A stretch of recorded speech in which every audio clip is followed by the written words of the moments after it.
ለምሳሌ ብፁዕ አቡነ ኢሳያስ 188 ሺህ ካብ ሃገረ ስብከት መቐለ ይወስዱ ተባሂሉ መንበረ ሰላማ ድማ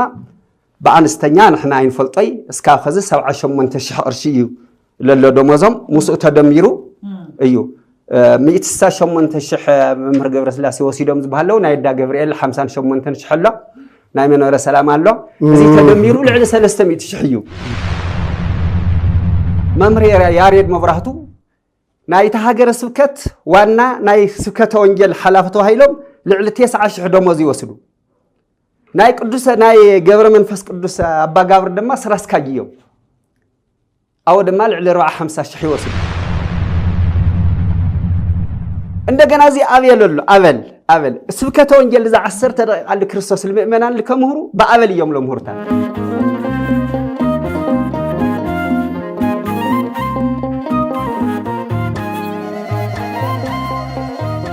በስመ አብ ወወልድ ወመንፈስ ቅዱስ አሐዱ አምላክ አሜን። ዘኸበርኩና እግዚአብሔር ቤተሰብ ተከታተልቲ ፍኖታዊ ሜዳ ፈተውት ቅድስት ድንግል ማርያም ወድሳን ደቃዓዶም በፍጹም ሰላም ናይ ክርስቶስ ከመይ አልኩም እግዚአብሔር ቅዱስ ፈቃዱ ኮይኑ ለሞን በሰዓት ዚ ህይወት ብጣዕና በሰላም ስለዝሐለወና ሽምተልዑል ህያው እግዚአብሔር አምላክና ንዘለዓለም ዝኸበረን ዝተመስገነን ይኹን። ሎሚ ከም ፈቃዲ እግዚአብሔር ብዛዕባ ናይ ትግራይ ኦርቶዶክስ ተዋህዶ ቤተክርስቲያን ናይ መንበረ ሰላማ ስለምንታይ እዩ ሰላም ሲኢኑ ንዝብል ነዚ ነገራት እዚ ንሽቶ ሓሳበይ ከካፍል ስለዝደልኹ እየ ምክንያቱ ኣብዚ ማሕበራዊ ሚድያ ካብ ዝሓለፈ ሰሙናት ሒዙ ዛጊትውን ኣብቲ ማሕበራዊ ሚድያ ኮለል ዝብል ዘሎ ሰብነናቱ ጸግዕታት ሒዙ ኣብ ክልተ ወገን ኮይኑ ማለት እዩ ነቶም ኣብቲ ናይ መንበረ ሰላማ ዘለዋ ቦታት ቶም ጻና ቦታት ዝተፈላለዩሉ አርእስቲ ማለት እዩ ሰብ ተሓደ ናይ ተሓደ ወገን ኮይኑ ኣብዚ ማሕበራዊ ሚድያ ሰብነናቱ ብዙሕ ይባላውን ስለ ዘሎ أنا نشتو حسابي كابت تعزبتي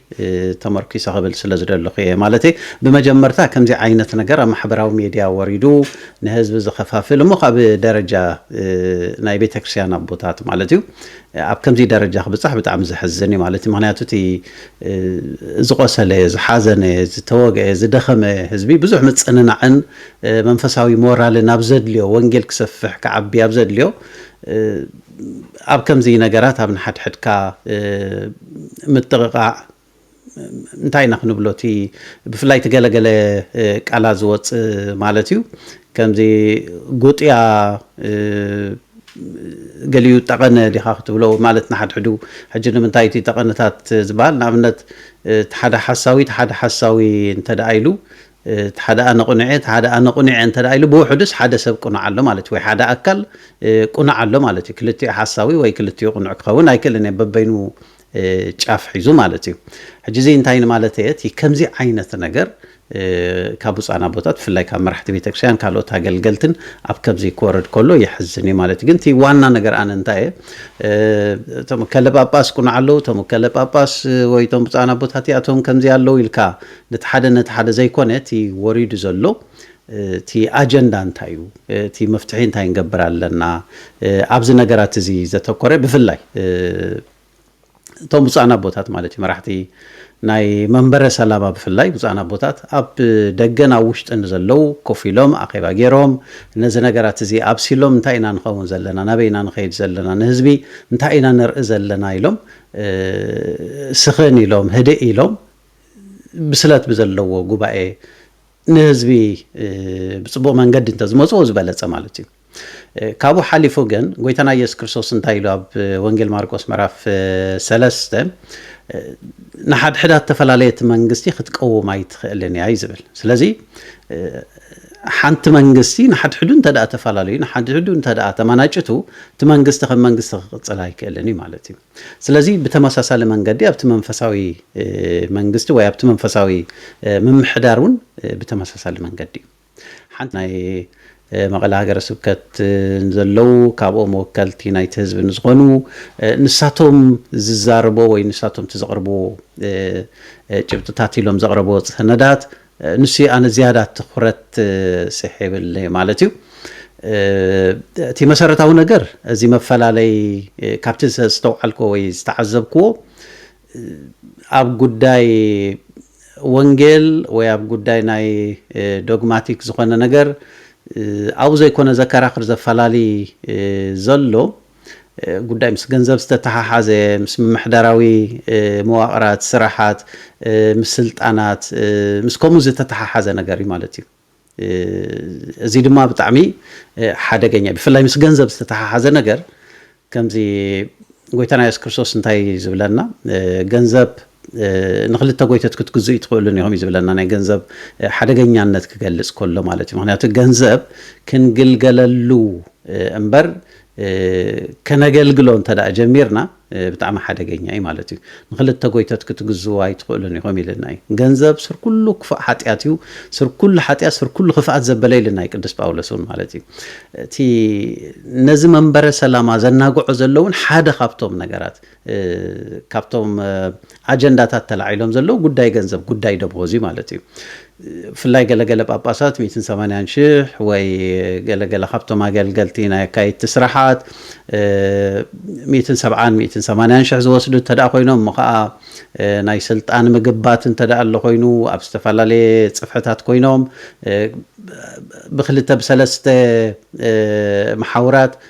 ኣብዚ ዝሰራሕካዮ ስልጣን ገቢትካ ጥራይከ ኣክልስ ገንዘብ እንተዳ ብኡ መጠን ዝኣቱ እንተዳ ኮይኑ ከምቲ ንሶም ዝገልጽዎ ዝነበሩን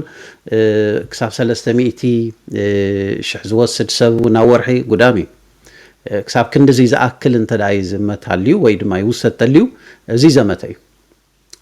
እዩ ብፍላይ ህዝቢ ብዙሕ ሰባት ተፈናቀል ኣሎ ኣብ ምፍንቃል ኣብቲ ናይ ካምፕ ዝናይ መጠልያ ኣው ኣጽሊሉሎ ተጸጊዕሎ ኣብ ካምፕ ሎ ኣብ ዝበሃለሉ ሰብ ጥሜት ከርተት ይብል ኣሎ ይመውት ኣሎ ኣብ ዝበሃለሉ ግዜ ናይቶም መራሕቲ ፖለቲካ ግደፍዎም ናይቶም ፖለቲከኛታት ኩሉ ዓለም ዝራእዮ ብታሕቲ ፀሓይ ዝግበር ዘሎ ቲናታቶም ትግደፍዎም ኣብ መንፈሳዊ ቦታታት ግን ብኸምዚ ዓይነት ስስዕ እንተዳ ዝኽየዳሉ እዚ ሓደገኛ እዩ ከምቲ ገለገለ ተዛረብቲ እንታይ እዩ ሓደ ካህን ነይሮምሲ ኣብ ሓደ ዓዲስ ቁሩብ ስስዕ ኢሎም እዮም ይብሉ ተዛረብቲ ዝብሎ እዩ ሕጂ ክባርኹስ ናብ ሓደ ቦታ ኸይዶም ናብ ሓደ ገዛ ኣትዮም ማለት እዩ ሕጂ ሓንቲ ሕምባሻ ክባርኹ ኢሎም ተዓባይ بعبايات حنباشا نكون بلا حزوا مستوى زين مبزحتو جزيتي نكهنات سب كحموي كزارب تدلي زمصو ندغن اب حق استمركو سي مالت ايكونن حفشاو جن كبارخو خلون ابنت حنباشا زاورقت زيا نبلامو نزا حنباشا زيا كبارخوات سبات اب قدمهم اب ايدهم مسات حزوهم العل ابيلهم سونكا اب كلته نتا حنباشا زيا غيروم قرص ابيلهم مجمرتا مقيلوما كم زي اجيروم اب كلته مقيلوما شعوب زيا ناي كهن لهم اب زيا سلفهم زيا ناي كهن لهم اب زيا قميطهم تيا ابت ما اد قميطوما شعد حار العيل ابيلهم كا كم زي اجيروم نزا فرق استرفتكا اب كلته كم زي اجيروم مقلكا ابيلوما زيا ناي عبي لهم كا ناي شماغله مالتيو ابزا تحتيو مقمط ابيلهم ازيا نتهزب مالتي يعني نقول لا لما بتا تاشحنق ميتوما እንደገና العلا ابيلهم نسخا كم زي اجيروم اب كل تحامق لما اذا فرق ازيا خا ناي باراخاي لهم ابزيا تحتيو مقمط ابيلهم زي انشتو تاريفا مالتي فرق رعيا تخون زله خبتا عباي حنباشا مالتي بدحري زي اخا زقدمه يوسد دايلهم دربي ابيلهم بعلم بقوا ابيلهم حيزهم ما خيدهم يبحال حجزي انتي كبل سلاز دلقي سب بتميت بصمئي كرتت يبلالو بتميت زموتو بزحات الله ابز بحالو زلو اب تግራይ تمرحتي بوليتيكا قدفوم እቶም ናይ ሃይማኖት አቦታት 180 شح 300 شح كساب بخلته بسلسته سراحات زمصي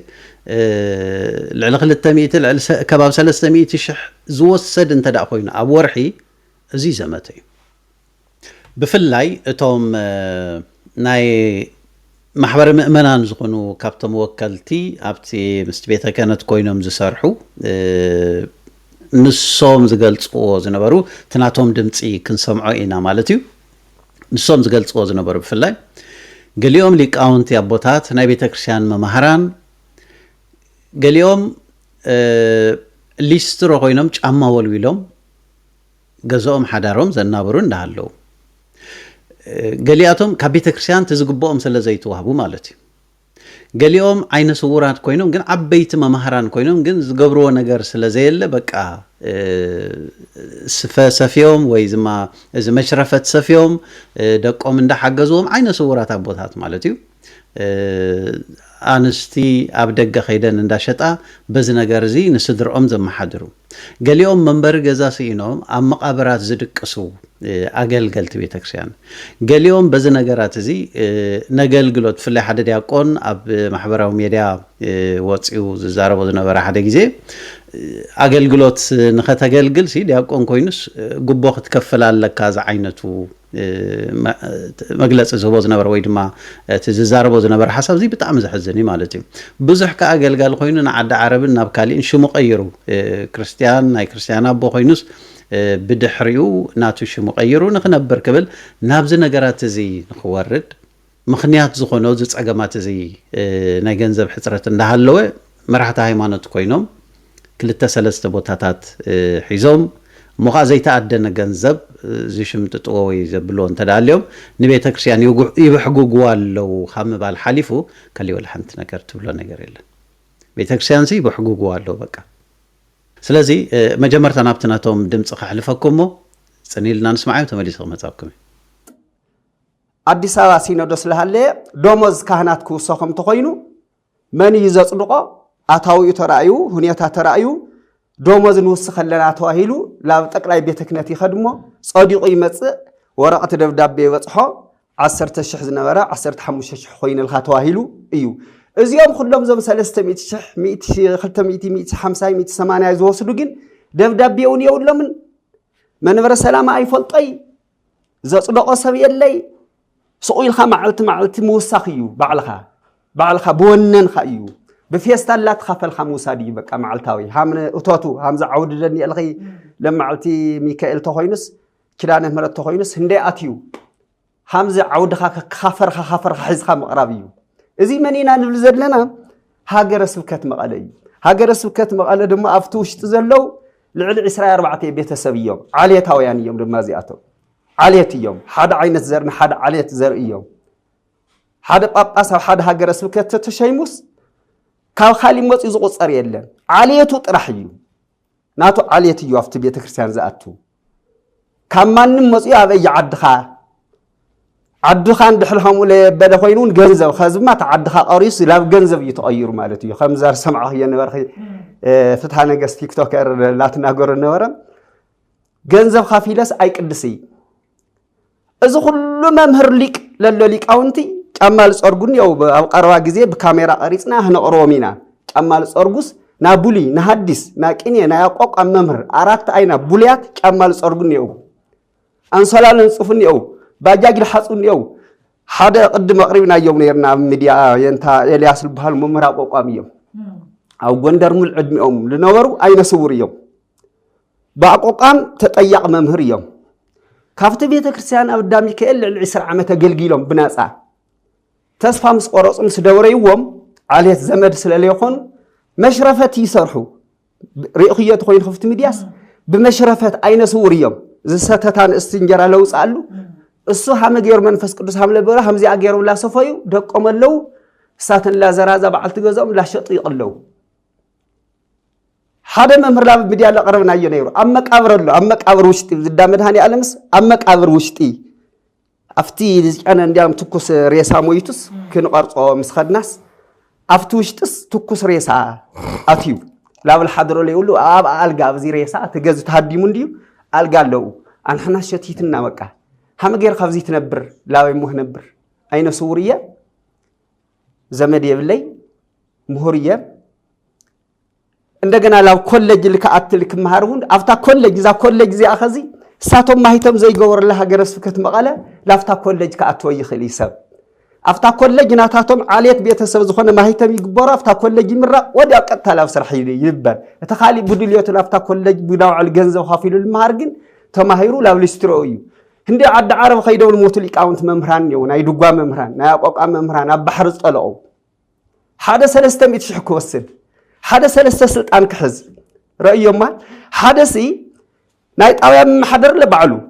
نايزوا محضر لبعلو وردا لبعلو كل اللي بعلو يقربكم سرح مكايدو ولا كتاب مقدس ناي قدس جبريل سرح مكايدي بعلو سسا 17 يوصلوا عندنا أنا مقالة هجر سبكت سرح سكاج 108 قرش يوصلوا له بيرو للو الفربلو زيلو عندنا دم أنا يمن ورا سلام دم مكتل سرح مكايدي أو زغني وجنزب إذا عندنا دم دابل 4 عامت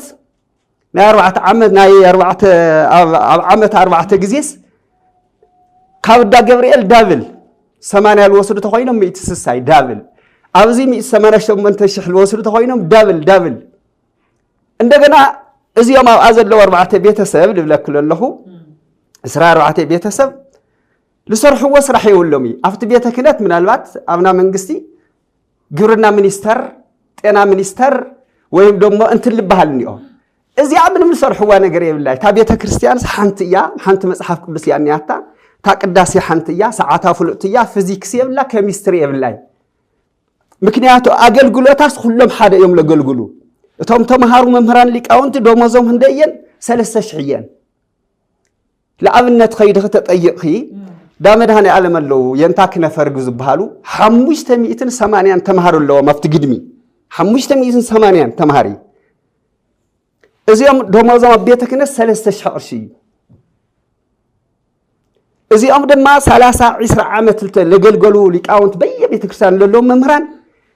تشعنتش تلعبه أبدا أنا أرجعوي مجاوي حدث يوحنس بحالوسي 35 عامة جلجلهم بيتكسان توم ليك أو أنت ممهران بحالو تومنا ممهران ساتهم كافت تشعنتش حلفة شدش تلعبه تشعنتش حياة هالنا أسد 3 5 5 ناتهم ممهران إذا ورا أزي 388 شهر أو أنا إسحاق كوسرت لهم من ورا سلامة عايز لقي ممهر جبر سلاس حشة 198 كوسرت له بنك أسرم حساب مازي تلو من ورا سلامة يفلطي بمنتاي يوسخ دموزه عندي عمت يوسخ سكيلهم قالهم أي فلتي ترمي يولي سؤال حب معلت يوسخ خازن حنازي خلنا خل تشعي 10 شعات يوزي نعم مالتي نعم يو قدم زاختين أخل تشع 10 4 أخي قريبنا يوسخ هندزي خوينو 8 شح يوم الوصل تواهيل سو قريمه خازن لعل خل تميت بهلك لعل خل تميت شحيو حراي كم زي كنسمم زصنحنا زي من الباتنيش تقرص أبيله أمثيلكم زلهم مالتي بسفحوتي زاربو زنبره خد سمعون كلها بتعم زحزني مالتي كم زي كله دي بيتكسيان كم زي كله دي قسنت سلازي سبس بتنا أما كلها جرب على إثيوبيا هندزي مليون واناتات كندزي مليون زتريو جل خبها كله بزنا جرات زين داجر منا أبتقرأهم كم زي عينت نجر مبحقاق نتليو زي بتعم زحزني مالتي أبز حلف ورحات بأمريكا زغمتو أبونا من يوم زبالو فاني اليوم مثلا نشمهم نسوم وقاميتن 20 مليون زتمن هنصانا بمقدونيا زناي أرجاويان مألي نعو بسطتها أبركيتهم ويدما بهي أبركيتهم يلوم أبت محبرة ميديا بزبال EBS كلوات إنيرو مالتي نسومون سلت نجارات يبروه نيرو مالت هجي بزح حساب تجرم بزعباتي سناي زجبرو ويبزعباتي نسب ذهبوا زي كونه حدا باباس وحدا لك باباس أزغل جنزب ويكندزي زتمان جنزب كابي أطري وخابي أمتي وباباس كندزي أكل جنزب نخحسي بيناي معك أنا ويبيناي معيار ونزبل لعله كل زيتي تقرأ تحي ونيرو مالتي تغكلي هجي حدا باباس مالتكو حدا فلاس مالتكو نزع على مزي قديفو نزع على مزي ميتو ነዛ ዓለም እዚ መይቱስ ንቤተ ክርስቲያን ወይ ንክርስቶስ ህያው ኮይኑ ንኽነብር በቃ ናይዚ ዓለም እዚ ኩሉ ነገር መኒኑ ዝኸደ ማለት እዩ ሕጂ ማልቲ ሚሊዮነር ምዃን ወይ ሚሊዮናት ገንዘብ ምድላብ ማለት ግን ወይ ንብረታት ምጥራይ ማለት ግን ገዛውቲ አጥሪኻ ምክራይ ማለት ግን እዚ እንታይ ትርጉሙ እዩ ዋና ነገር እንታይ ትርጉም ስለዚህ ሰብስ ዳርጋ በቋራጭ ብፍላይ ኢትዮጵያ ማለት እዩ በቋራጭስ ካብ ማለት ሀብትን ተዳደሊ ሰብ ካብ ላዕልን ታሕትን ዝብልስ በቃ ታመርዑ ንሳ ተቢሉ ተጸሚ መሕሊፉ ድንግልኑ ሓልዩ ከም ገለ ገይሩ ጳጳስ ንኾን ክጽዕሪ ፍትኒ ማለት ክፍትኒ ይኽእል ማለት እዩ ምክንያቱ በከምዚ ዓይነት ገንዘብ ክሳብ ክንድዚ ዝኣክል እንተደኣ ዝድለቦ ቦታ ኮይኑ ማለት ስልጣን እንተደኣ ኮይኑ ማለት እዩ ስለዚህ እዚ ቶታሊ ወይቲ መሰረታዊ ካብቲ መንፈሳዊ ዕላምኡ ዘስሕት ስለዝኾነ እዚ ቤተክርስቲያን ሓደ መፍትሒ እንተዘይገራትሉ ብጣዕሚ ከቢድ እዩ ማለት እዩ ብዝኾነ ናብዚ ነገራት እዚ ኣትዮም ዘለው ተማቦታት ብፍላይ ናይ ትግራይ ናይ ኦርቶዶክስ ተዋህዶ ቤተክርስቲያን እቲ ናይ መንበረ ሰላም ሲኢኑ ዘሎ እክብ ኢሎም ኣብ ውሽጥና ብደገን ዘሎ ኣኼባ ገይሮም ካብዚ ማሕበራዊ ሚድያ መጀመርታ ናብ ማሕበራዊ ሚድያ ክወፅእ ብዙሕ ኣገዳሲ ነበረን ብዝተኻእለ መጠን ኣብ ውሽጦም ኮይኖም ክፈትሕዎ ይግባእ ነይሩ ኣብ ውሽጢ እንተደኣ ዘይተፈትሑ እውን ካብቲ መንበረ ሰላማ ካብቶም ናይ ብፃና ቦታት ዘለዎ ካብኡ ኣሳጊሩ ነቶም መንፈሳውያን ቦታት ዝበሃሉ ኣብ ካሊእ ቦታታት ንዘለው ሁፁፅ ኣኼባ ተባሂሉ ወይ ናይ ሓደጋ ኣኼባ በቃ ቤተክርስቲያንና ኣብ ሓደጋ ኣላ ከምዚ ነገራት ኣሎ ከምዚ ዝኣመሰሉ ከዓ ኣብዮማ ከምዚ ዝኣመሰሉ ድማ ምስማዕ ኣብዮም ከምዚ ድማ ረጊፆሞ ስቂሎም ይኸድሎ እንዳተባሃለ መጀመርታ ናብኡታት ክኽየት ተመራፀ ናብ ህዝቢ ናብ ዕዳጋ እንተዳ ወሪዱ ግን ናብ ታራ ህዝቢ ናብ ቆልዓ ሰበይቲ ናብ ታራ ሰባት ናባና እንተዳ ወሪዱ እንታይ ኢና ክንገብር ንኽእል ሰባት ካብ ክልተ ካብ ምምቕቓል ሓሊፍና ወላ ሓንቲ ፍታሕ ዝመፅእ ነገር የለን ማለት እዩ ከም መፍትሒ ህዝቢ ክገብሮ ዝግብኦ ኢለ ከም ናተይ ሓሳብ እንተዳ ኣሎ ኮይኑ ህዝቢ በቃ ገንዘብካ ጠርፍ ኢድካ ብጅባኻ ሓዞ በቃ ተወዲዩ ክንደዚ እንተዳ ገንዘብ ትዝመት ኣላ ቤተክርስቲያን ብዝተወሰኑ ሰባት ትህቦ ዘለኻ ገንዘብ ስንመን እዩ ህዝቢ ኢድካ ጭብጥ ካብ ናብኡ ኢልካ ትህብ ንዖም ካብ ትህብ ነቶም ኣብቲ ዝተፈላለዩ መፅለሊ ተፈናቂሎም ዘለው ሰባት ንዖም ኬድካ ወይ ነቲ ዝተሸገረ ሰብ ርኢኻ ንዖም መሃብቲ ዝበለፀ እግዚኣብሔር ዝርኢኹም ኣንሱ ናይ ፅድቂ ነገር ማለት እዩ ናይ ፅድቂ ነገር ካብ መባእ ኢልካ ሒዝካ ኸድካ ተወሰኑ ሰባት እንተደኣ ዝጎብጥዎ ኮይኖም ካብ ከምዚ ነገራት እዚ እቲ ዝሃበ ፀገም የብሉን እግዚኣብሔር ይርአሉ እዩ ንቤተክርስቲያን መባኢሉ ስለ ዝሃበ እግዚአብሔር ይቅበለሉ እዩ ዋና ነገር ግን መፍትሕ ዝኸውን ግን ዝያዳ እግዚአብሔር ዝሕጎስ ነቲ ዝተሸገረ ኣብ ጎን ገዲፍካ ነው እዚ ኣስና ቤተክርስቲያን ሒዛ ከይድ ይኸብጽሓ ኢልካ ነትረጊጽካዮ ተኸይድ ንዕኡ እንተዳሂብካዮ ዝያዳ እግዚአብሔር ዝሕጎስ እግዚአብሔር ባህ ዝብሎ በዚ ነገራት እዚ ማለት እዩ ስለዚ ከም ህዝቢ ናብ ህዝቢ እንተዳወሪቱ ጉዳይ ህዝቢ በዚ ነገራት እዚ ክፈትሖ ዝቀለለ መንገዲ ማለት ኢድካ ምጠራፍ ማለት እዩ ኣብ ገሊዩ ናይ ተስካር ወይ ናይ ከምዚ ታሽሙ ናይ ዓሰርዲ ናይ ተስካር ገለ ተባሂሉ ክሳብ 40,000 እንደዚህ ትኸፍሊ ከምዚ ከነብ ዋ እዚቲ አንፎቲ ይስሐት ዘሎ እዚ ብጣዕሚ እግዚአብሔር ክሳብ ክንደይ በዚ ነገራት እዚ ይሐዝን እዚ ምስተውዓሉ አድላይ እዩ ማለት እዩ ስለዚህ እቲ ስልጣን ተወሰኑ ሰባት እዮም ተቆጻጽሮሞ ደቂ ሓደ ከባቢ ወይ ደቂ ዓዲ ኣዝማድ ብኹሙታት ይመልኡ ዘሎ ገለ ንዝብል በዓላትኩም ስለተፋለጡ ተስልጣኑን ተተመቃሪሑ ትዝበለጸ እዩ ማለት እዩ ግን ሓፈሻዊ ክንዱ ገንዘብ ይመልጠተልዩ በቃ እዚ ዳ ሰብና በሰቡ ዝብና ገረቡ ዝዓይነቱ ናተይ ሰብ ክበልዕ ኣለዎ ክንድዚ በዚ ዝኽየት ተዳ ኮይኑ እዚ ንቤተ ክርስቲያን ዘፈርስ ንህዝብ ዘፈርስ ስለዝኾነ እዚ ጽቡቕ ኣይኮነን ማለት እዩ ብዝተፈለየ መንገዲ ቶም ኣቦታት ኣኼባ ጌርኩም ወጽጽ ኣኼባ ተጸዊዑ ታሽሙ ክግበር ተመራጺ ምናልባት ኣብዚ ዳሕሮት ግዜ ደብዳቤታቱን ካብቲ ናይ ትግራይ ሲኖዶስ መንበረ ሰላማ ደብዳቤ ወጽኢ ነይሩ ኣጋጣሚቲ ሽሞም ኣይጠቀስክዎን በተሓደ ወገን በዓል ብፁዕ አቡነ ሰላማ በተሓደ ወገን ድማ ብፁዕ አቡነ አረጋዊ ምስ ብፁዕ አቡነ መርሃ ክርስቶስ እዚኣቶም እዮም ኣብ ክልተ ዝተፈላለዩ ጨፋት ኮይኖም ቲነናቶም ሓሳባት ዝህቡ ዘለው ማለት እዩ ስለዚ እንታይ ክብል ይደሊ ማለት እዩ ህውፅፅ አኺባ ተገይሩ ፍታሕ ክግበር ምናልባት ኣብታ ዝበልኩም ታ ደብዳቤ ህውፅፅ አኺባ ዝተፀዋዕ እዋን አቡነ ሰላማ ብዘይብላ ሽም ዘይብላ ደብዳቤ ኣወፅያ ነይራ ኣብታ ካልኣይቲ ድማ ተዓርያ ምናልባት ሰብ ሆ ምስ በለ ሽሞም ኣእትዮም ሰዲዶም ሕጂ እንታይ እዩ በቃ ከምዚ ምትንኻል ዘይብሉ ምትዕንቃፍ ዘይብሉ ብግርህነት ማለት ህዝብስ ካባና እንታይ ይኽመሃር እስኪ ተባሂሉ ኩሎም ኣቦታት ስኽን ኢሎም ድሓር ዘዝሓዝካዮ ወይ ዘዝተባሃልካዮ ሰቂልካ ናብ ሜድያ ሙጉያይ እንተደኣ ኮይኑ እዚ እውን ፍታሕ ዘምፅእ ኣይኮነን ናብ ሜድያ እኮ ኣማን ኣሎ ዘይኣማን ኣሎ ተኣማን እውን ዓብይ ኣሎ ንእሽቶ ኣሎ ዝምልከቶ ዘይምልከቶ በቃ ኩሉ እቲ ኣጀንዳስ ንኩሉ ኢና ንዕዳጋ ኢና ነውርዶ ዘለና ማለት እዩ እዚ ከዓ ካብ ጥቕሙ ጉድኣት እቲ ዝመርፅ ማለት ዝበዝሕ ማለት እዩ እዚ ስለ ዝኾነ እዚ ናይ ሜድያ ነገር ብዝተኻለ መጠን ቁጥብ ብዝበለ መንገዲ ብሕብረት ኮይንኩም ኣሚንኩም ኢሉ ኩልኩም እቲ መዛዘሚ ንህዝቢ እንተወፂ ተመራፂ ይኸውን ማለት እዩ ካብዚ ሓሊፉ ግን ሎሚ እቲ ማሕበራዊ ሜድያ ንኩሉ ማዕረ መሰሊ ሂብዎ ዘሎ ሰብ ሓሳቡ እንተዳ ተዓፊኑ ሓሳቡ ዝገልፅሉ ኣብ ገዛኻ ኮይንካ ንዓለም እተስማዓሉ እዋን እዩ ስለዚ ድምፂ ክዕፍን እየ ድምፂ ከምዚ ከብል እየ ዝበሃል ነገር የለን መሰላት ስለ ዘሎ ድማ ጎጎይኻ ናብ ማሕበራዊ ሚድያ ምምፃእ ድማ መፍትሒ ይኮነን ማለት እዩ ስለዚ ብቀለል ዝበለ መንገዲ ብብስለት ኣቦታት ነዚ ነገራት እዚ ኣኼባ ጌርኩም ጉባኤ ጌርኩም ክትፈትሕዎ መንፈሳዊ ምንዮተ እዩ ካብኡ ሓሊፉ ግን ህዝቢ ከምዚ ዝብለኩም ዘለኹ ንግዚኡ ነገራት መፍትሒኡ ክሳብ ዘብል ኢድካብ ጅባኻ ጠሪፍካ ገንዘብካ ናብቲ ተሸጊሩ ዘሎ ምእመን ናብቲ ተሸጊሩ ዘሎ ህዝቢ ምእመን ጥራይ ዘይኮነ ኣማኒ ዲ ዘይኣማን ብዘየገድስ ድራር ዕለት ሲኢኑ ዘሎ ንዕኡ ምትኳ ብዝያዳ እግዚኣብሔር ነዚ ነገራት እዚ ሕጉሶ ክብል ይደሊ ብዝተረፈ እግዚኣብሔር ሰላም የውርድ ንዓለምና ሰላም የውርድ ንመንበረ ሰላማውን ሰላሙ ይሃብኩም ንሃገርና ንዓድና ንኩልና